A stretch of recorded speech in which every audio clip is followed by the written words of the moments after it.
Magandang buhay mga sir at ma'am ko. Welcome to my channel. For today's video ay itatayo muli natin yung papaya na buwal 2 months ago dahil sa bagyong Christine. So naka-recover na yung papaya natin, kaya lang nung nakaraang kagabi magdamag na umuulan, so basa yung lupa. So dahil may bunga na uli yung papaya, dahil sa bigat nabuwal uli yung papaya natin. So ang ginawa kasi natin before ay tinalian lang natin ng straw, kaya lang yung straw habang tumatagal humuhuna, so napatid yung straw, kaya bumuwal lalo yung ating papaya. So ang gagawin natin today ay lalagyan natin ng medyo matibay na brace yung ating papaya para hindi na siya mabuwal at hopefully maka-recover ulit siya. Then magde-deflower tayo na saging. So yung dalawang i-deflower natin, una yung saging na tampuhin at yung pangalawa naman ay saging na latundan. Kaya mga sir at ma'am ko, samahan nyo ako sa paglalagay ng brace sa ating nabuwal na papaya, and hopefully maka-recover siya at magde-deflower tayo ng saging na latundan at saging na tapuhin. Kaya mga sir at ma'am ko, samahan nyo po ako.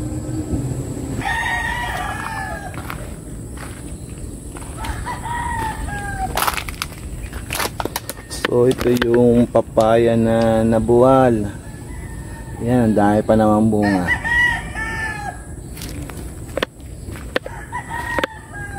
Ito yung papaya.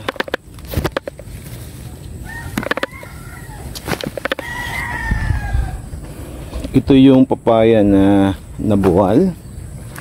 Yan. Kung kailan siya naka-recover na ay bumaksak na, kasi yung root system ng ating papaya noong una yung pagkabuwal ay hindi ganun katibay. So yung tali na ginawa kong brace 2 months ago nagato na. Ito yung isang papaya ko na to, ayan, titibayan ko yung bracket kasi itong tali na to mahina na to. Ayan. So naka-recover na yung papaya natin na dwarf papaya. Ganun din naman yung isa. Yan. Ito yung dwarf papaya natin. At yung nasa bandang dulo, lalagyan din natin ng permanent brace. Yan. Ito. So lalagyan din natin ng tukot kasi possible na mabuwal na din siya. So ang gagawin natin ay kamukha yung ginawa ko dito sa isa na to. Nilagyan natin ng brace. Ayan. Ayan, may brace na kahoy, may tukod siya para hindi tuluyang mabuwal.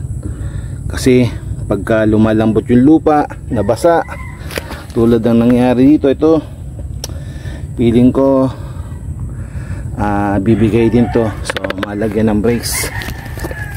Ayan. May papaya natin. Hopefully maka-recover yung isang papaya na to. Ayan. Gagawa natin to ng brace.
So bali tatanggalin natin yung mga bunga.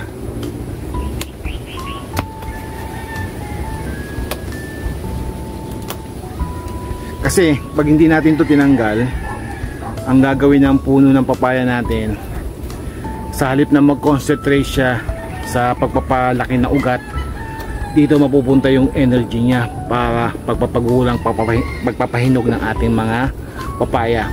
So para makonsentrate excuse me, para makonsentrate yung kanyang energy sa pagre-recover, tanggalin muna natin yung bunga para madali siyang makarecover.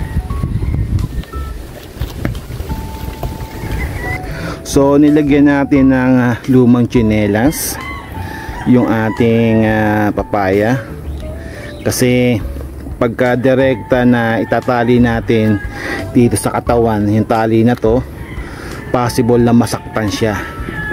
So para maiwasan yon, nilagyan natin ng sapin, pinaikot natin doon sa papaya, ayan, then tinali natin sa kahoy na to saka dito para medyo secure yung ating papaya. So hindi masyadong maiipit ng tali yung papaya natin kasi mayroon tayong sapin. So ang ginamit natin sapin ay lumang tsinelas.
Natapos na nating lagyan ng brace yung ating papaya.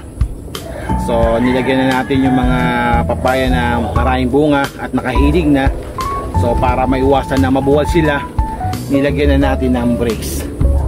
So ang susunod natin gagawin ay magde-deflower tayo ng saging na latundan at saging na tampuhin.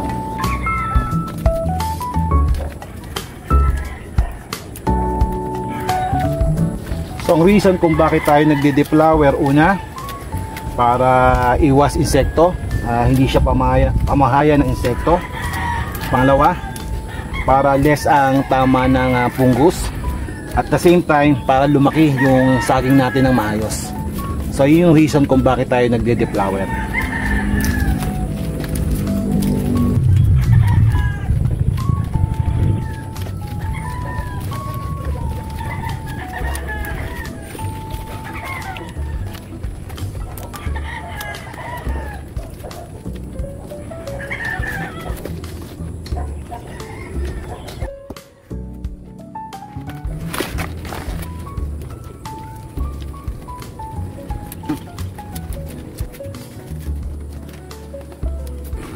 So ito ang tawag dito ay flag leaf.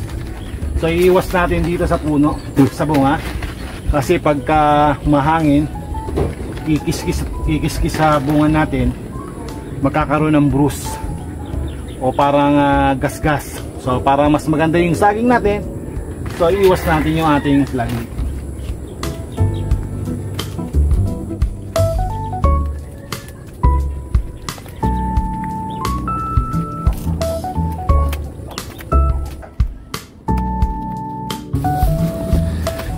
Ito ay hindi naman nakakain kasi pag ginulay ito mapait. So yung nakaraan hiningi sa akin to ng mga construction worker na gumagawa ng mga bahay sa paligid. So binigay ko, then ang feedback sa akin, sobrang pait daw na kanilang ulam na sinamahan ng puso ng latundan. So ito ay puso ng latundan. So isasama natin ito sa compost.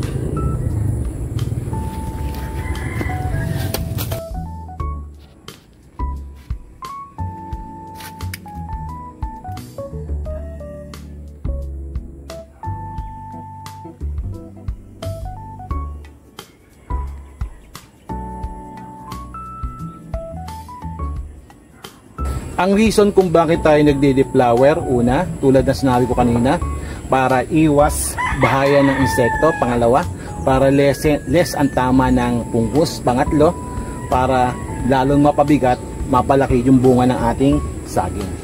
So tinatanggal din natin yung puso para yung concentration ng ating puno ng saging ay mapunta dito sa ating bunga ng saging. Natapos na nating brace o lagyan ng tukod yung ating papaya, and hopefully makarecover yung isang papaya natin na 2 times nang nabuwal at 2 times na nating itinayo. So i-update ko kayo after 1 month. Then na-deflower na rin natin yung ating saging na tampuhin at saging na tundalan.